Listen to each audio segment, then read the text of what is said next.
এই সভার সভাপ্রধান মাননীয় প্রধানমন্ত্রী জননেত্রী শেখ হাসিনা, মঞ্চে উপস্থিত জ্যেষ্ঠ নেতৃবৃন্দ, সম্মানিত উপস্থিতি, বঙ্গবন্ধুর জন্মদিনে আমার বিনম্র কিছু কথা নিবেদন করবার জন্যে আপনাদের সামনে হাজির হয়েছি। ৭১-এর মার্চ মাসকে আমরা বলি উত্তাল মার্চ, আগুন ঝরানো মার্চ। তবে ১৯২০-র ১৭ই মার্চ তেমন আগুন ঝরানো ছিল না। তবে এটা ঠিক যে ওই ১৭ই মার্চ টুঙ্গিপাড়ায় একটি আগুনের ফুলকির জন্ম হয়েছিল।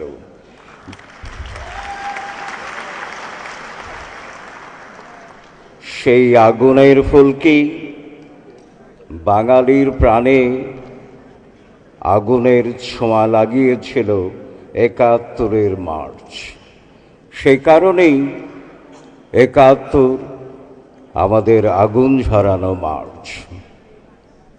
সুধী মণ্ডলী, আমি খুব সংক্ষেপে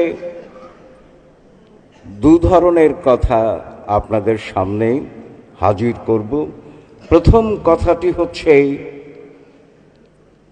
বঙ্গবন্ধুর জন্মদিনে যে প্রসঙ্গটি সবচেয়ে বেশি প্রাসঙ্গিক হয় সেটি হচ্ছে তিনি কেন বঙ্গবন্ধু, কেন তিনি নেতা। তো আমি এই প্রশ্নের উত্তর দিতে গিয়ে প্রথমেই উদ্ধৃত করব রবীন্দ্রনাথকে। রবীন্দ্রনাথ ১৯২১-এ স্কটল্যান্ডের স্থপতি স্যার প্যাট্রিক গিডেসকে একটা চিঠি লিখেছিলেন। উল্লেখ্য, এই স্যার প্যাট্রিক গিডেস বিশ্বভারতীর নকশা তৈরি করে দিয়েছিলেন। তো সেই চিঠিতে রবীন্দ্রনাথ একটি জায়গায় কিছু কথা বলেছেন এবং যা সম্ভবত রবীন্দ্রনাথের অজান্তেই নেতৃত্বের সবচেয়ে ভালো সংজ্ঞাটি দিয়েছেন। নেতৃত্বের সংজ্ঞা আতিপাতি করে খুঁজবার জন্যে আমি যথেষ্ট শ্রম দিচ্ছি, কিন্তু আমার কাছে মনে হয়েছে রবীন্দ্রনাথের যে কথাগুলো এখন উদ্ধৃত করব তার মধ্যেই নেতৃত্বের সবচেয়ে ভালো সংজ্ঞা আছে। রবীন্দ্রনাথ বলেছিলেন, I do not have faith in any new institutions, but in the people who think properly, feel nobly, and act rightly. কোনো প্রতিষ্ঠানের ওপর আমার আস্থা নাই, তবে আস্থা আছে সেই মানুষগুলোর ওপরে যাদের যথার্থ চিন্তা, মহান অনুভব এবং সঠিক কর্ম।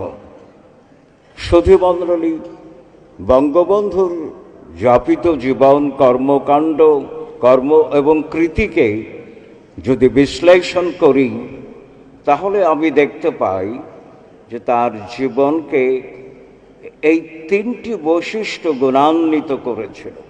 প্রথম কথা বলি যথার্থ চিন্তা। আমি সংক্ষেপে বলবো, বেশি বলবার সময় নেই। প্রথম চিন্তাটাই হচ্ছে বাংলাদেশকে নিয়ে।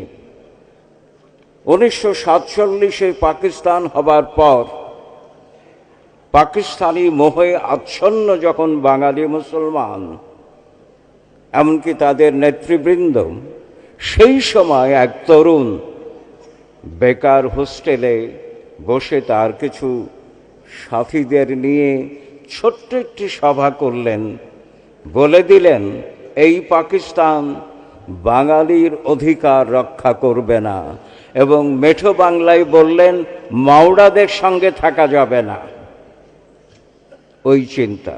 অন্নদাশঙ্কর রায় যখন প্রশ্ন করেছিলেন বঙ্গবন্ধুকে, কখন থেকে আপনি বাংলাদেশ নিয়ে ভাবতে শুরু করেছেন, বঙ্গবন্ধু বলেছিলেন 47। শুধু তো দেশে বাঙালির অধিকার নয়, এই সভার কদিন পরেই কলকাতার সাপ্তাহিক মিল্লাত পত্রিকার অফিসে বসেছিলেন কজনের সঙ্গেই। সেখানে তিনি প্রশ্ন তুললেন রাষ্ট্রভাষা। ওই সভায় তিনি বলে দিলেন পাকিস্তানের রাষ্ট্রভাষা হতে হবে বাংলা, কারণ বাঙালিরা সংখ্যাগরিষ্ঠ। দেশ, মানুষের অধিকার, ভাষা, চিন্তা সব নিয়ে 47-এ তার যাত্রা শুরু হলো। 61-তে, আমি সংক্ষেপে বলছি, 61-তে কমরেড মনি সিং, কমরেড ফরহাদের সঙ্গে তফাজ্জল হোসেন মানিক মিয়ার সৌজন্যে গোপন একটি সভায় মিলিত হলেন। সেখানে আলোচনা হলো স্বাধীনতা নিয়ে। দুই কমরেড তাকে বোঝালেন স্বাধীনতা আমাদের দরকার, কিন্তু ভাই এখন পরিবেশ পরিস্থিতি অনুকূল নয়, এখন দয়া করে স্বাধীনতার কথা বলবেন না। সেদিনের তরুণ শেখ মুজিব, বঙ্গবন্ধু হননি তখনও, বললেন দাদা আপনাদের কথা মানলাম, কিন্তু স্বাধীনতার প্রশ্নে কোনো আপোষ করব না।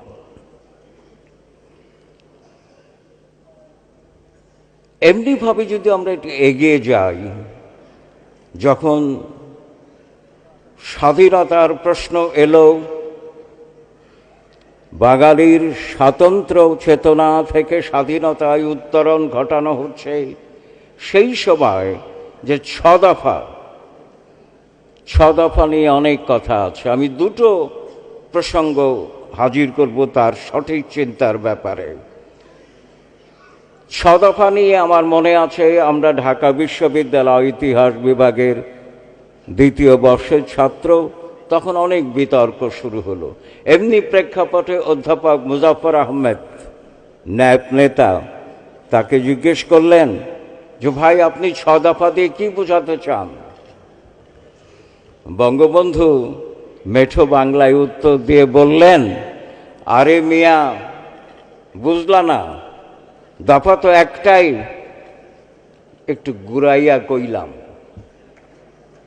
চমৎকার।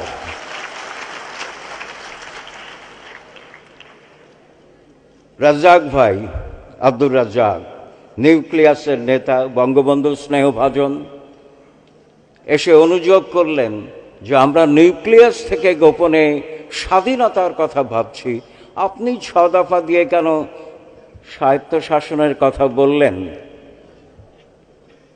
তখন বঙ্গবন্ধু রাজ্জাক ভাইয়ের পিঠে হাত দিয়ে বললেন, তোমাদের ওপারে যাবার সাঁকো তৈরি করে দিলাম।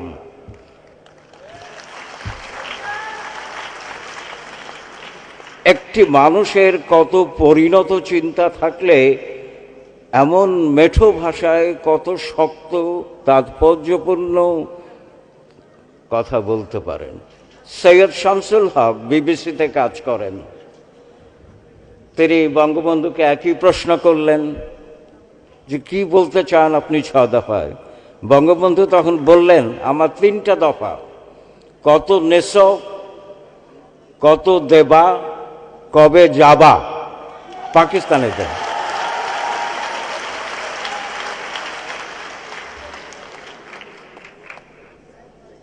উনিশশো 1969-এর 5ই ডিসেম্বর আমার স্পষ্ট মনে আছে, হোসেন শহীদ সরওয়ার্দীর 6ষ্ঠ মৃত্যুবার্ষিকী।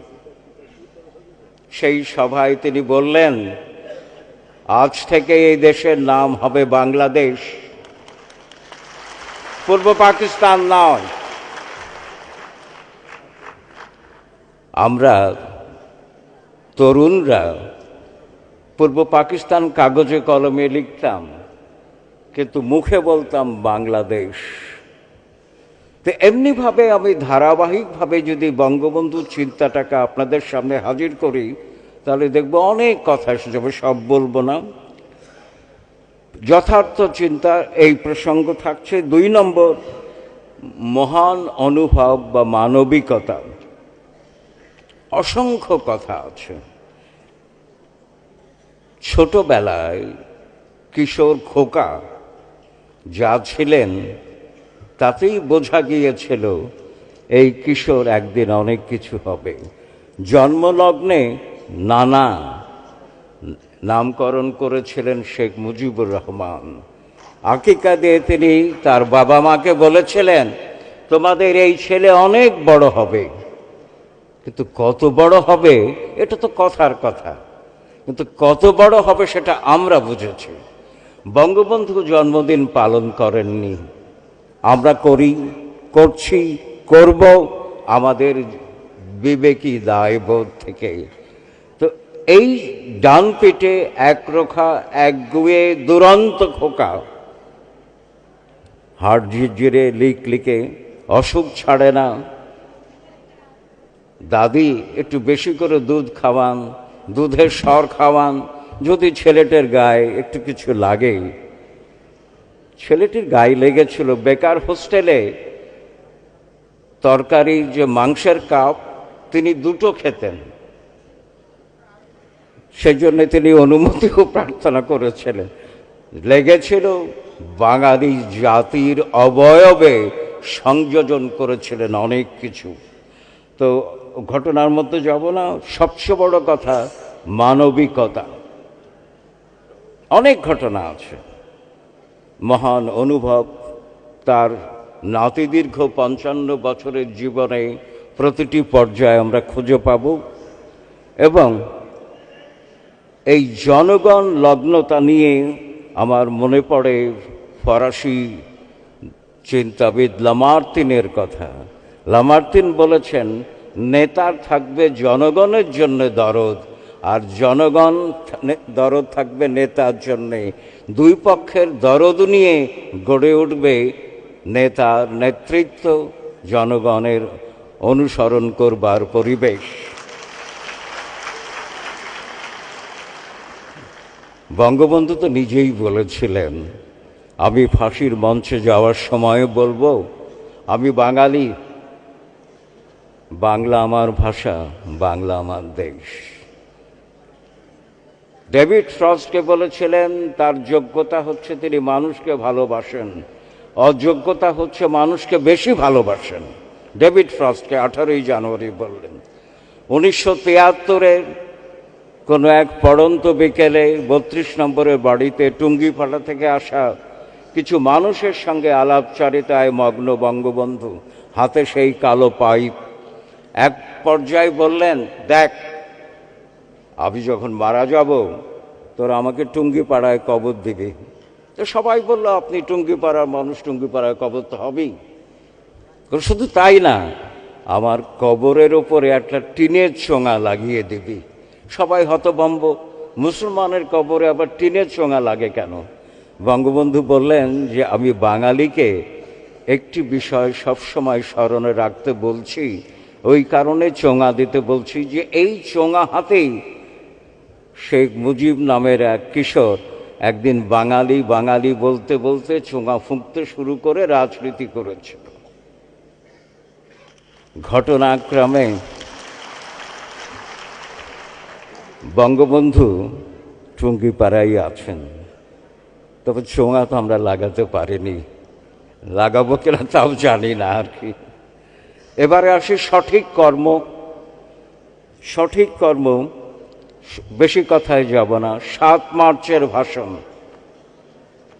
তার জীবনের শ্রেষ্ঠতম ভাষণ, সংক্ষিপ্ততম ভাষণ, কিন্তু যা করেছেন তা ব্যাখ্যা করা খুবই কঠিন। প্রচণ্ড চাপের মধ্যে যখন 6 মার্চ আমাদের ছাত্রনেতা 4 খলিফা বঙ্গবন্ধুকে বললেন যে স্বাধীনতা ছাড়া কিছু বলতে পারবেন না, বঙ্গবন্ধু তখন বললেন, দেখ, তোরা বেশি চাপাচাপি করবি না। শেখ মুজিব জানে কখন কি বলতে হবে, কখন কি করতে হবে। প্রচণ্ড উত্তেজনায়, শরীরে জ্বর, বঙ্গমাতা শেখ ফজিলুন্নেসা বললেন, তুমি একটু শুয়ে থাকো কাঁথা মুড়ি দিয়ে। আমাদের মাননীয় প্রধানমন্ত্রী তখন কিশোরী, মাথায় কপালে ভিক্স মালিশ করে দিলেন, তিনি শুয়ে থাকলেন। অনেকে অনেক কথা বলেছে, কি বলতে হবে না বলতে হবে। শেষ মুহূর্তে স্ত্রীর মুখোমুখি হলেন, যা তিনি সবসময় করতেন, যে কি বলবো আজকে। বললেন, বঙ্গমাতা বললেন যে তোমার পেছনে বন্দুক, সামনে জনতা, তোমার মনে যা আসে তাই বলবে। তার গাড়ি চালিয়ে নিলেন আজীবনের সঙ্গী হাজী মোর্শেদ। মঞ্চে ওঠার আগে প্রশ্ন করলেন বঙ্গবন্ধুকে, আপনি কি বলবেন? কাগজপত্র তো কিছু নাই। বঙ্গবন্ধু উপরের দিকে তাকিয়ে বললেন, আল্লাহ আমাকে দিয়ে যা বলাই তাই বলবো।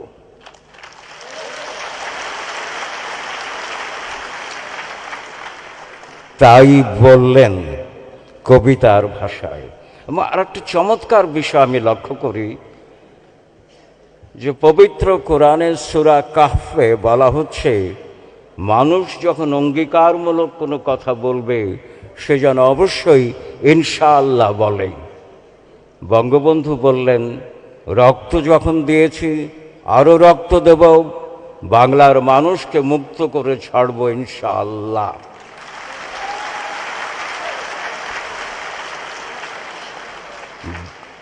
বাংলার মানুষ স্বাধীন হয়েছে, মুক্ত হচ্ছে কিনা তার জন্য আমরা সচেষ্ট অগ্রযাত্রায় আছি। মনে রাখবেন, বঙ্গবন্ধু শুধু স্বাধীনতার কথা বলেননি, বলেছেন মুক্তির কথা। আগে 3 বার বলেছেন মুক্তির কথা ওই ভাষণে। তো আমরা যারা শুনেছি তাদের মনে কোনো দ্বিধা থাকেনি, যা শুনতে চেয়েছি তা শুনেছি। অনেক ব্যাখ্যা আছে, ওদিকে যাব না। কিন্তু 26শে মার্চের প্রথম প্রহরে বললেন, সম্ভবত এটাই আমার শেষ বার্তা, আজ থেকে বাংলাদেশ স্বাধীন। সরাসরি কথা বলে দেন। 74-এ যখন ইসলামী সম্মেলন সংস্থায় যাবেন, তার পটভূমি আমার একটি বইতে ব্যাখ্যা করেছি।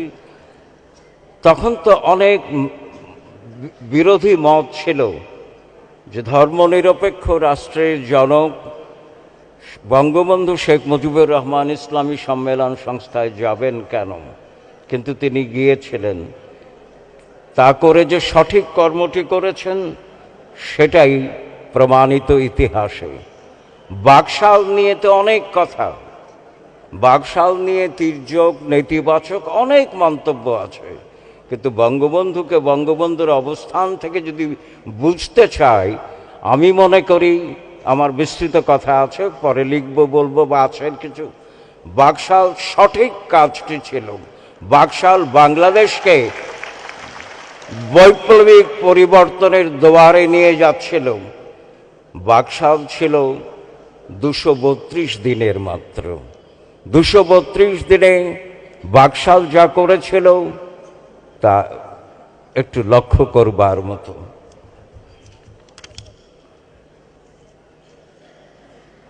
এবার দ্বিতীয় অংশে যাই। দ্বিতীয় অংশে আমার বক্তব্য, প্রথম প্রস্তাবনা, বঙ্গবন্ধু শুধু বঙ্গবন্ধু কেন, বিশ্ববন্ধু হবেন না কেন? তিনি বিশ্ববন্ধু। বিস্তৃত আলোচনায় যাব না, শুধু একটি কথা বলি।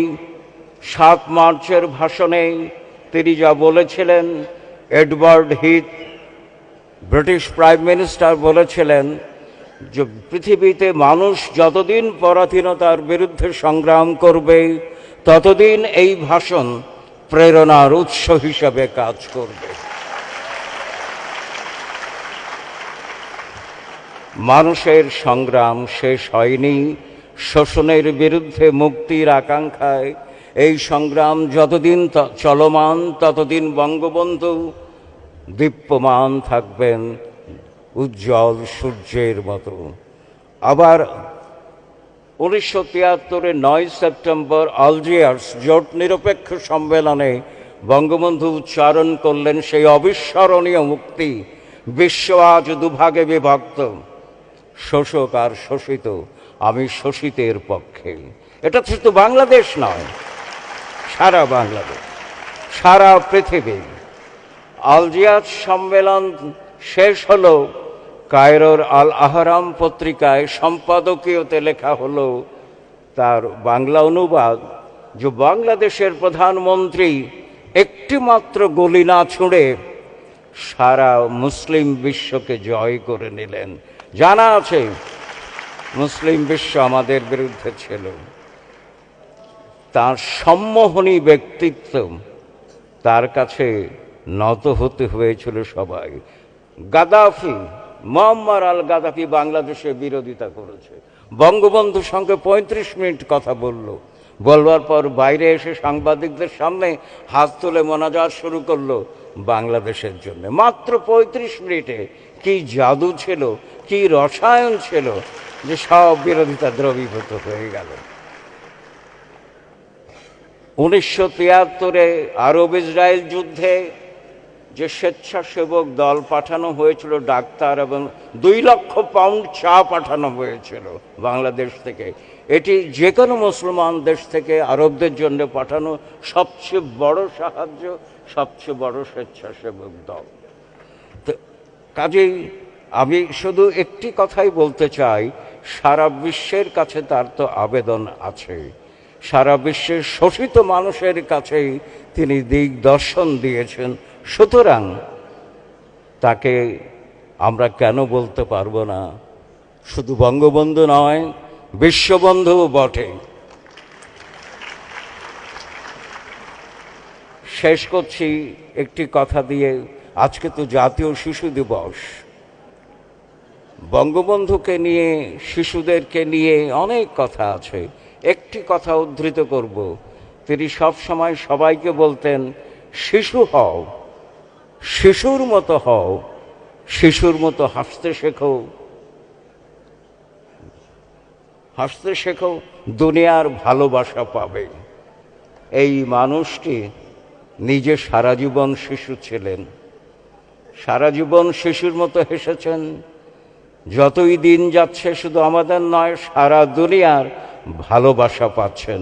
নইলে কেন ইউনেস্কো তার 7 মার্চের ভাষণকে বিশ্ব ঐতিহ্যের অংশ করবে? তা আপনাদের সবাইকে ধন্যবাদ। জয় বাংলা, জয় বঙ্গবন্ধু, বাংলাদেশ চিরজীবী হোক।